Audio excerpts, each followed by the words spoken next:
নমস্কার, আমি শ্রাবণী চাকলাদার বলছি। আমি এখানে এসেছিলাম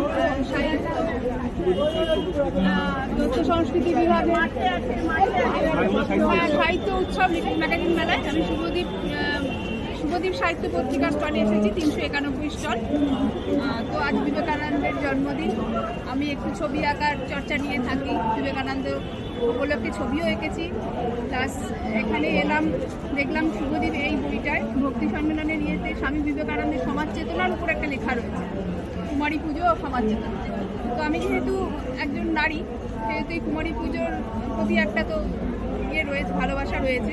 তো এখান থেকে আমি একটু বিবেকানন্দের সমাজ চেতনা, কুমারী পূজা, দেবীর মৃন্ময়ী রূপকে চিন্ময়ী রূপে পূজা করা কুমারী পূজার একটা উদ্দেশ্য। তাছাড়া আরও অনেক উদ্দেশ্য আছে, যেমন ধর্মীয় সংহতি, কন্যা সন্তানের সামাজিক অবস্থানের উন্নতি। সেই নিয়ে এই লেখাটি 1899 সালে স্বামী বিবেকানন্দ বেলুড় মঠে কুমারী পূজার প্রচলন করেন। মূলত গুরু শ্রীরামকৃষ্ণের প্রতি শ্রদ্ধা ও তার শিক্ষা মানুষের মাঝে তুলে ধরার জন্যই এই পূজার প্রবর্তন করা হয়। তবুও শুধু যে আধ্যাত্ম চেতনার উন্মেষের জন্য স্বামী বিবেকানন্দ কুমারী পূজার প্রবর্তন করতে এত উৎসুক ছিলেন তা কিন্তু নয়। আধ্যাত্ম চেতনার উন্মেষ ও ধর্মীয় সংহতি অবশ্যই একটা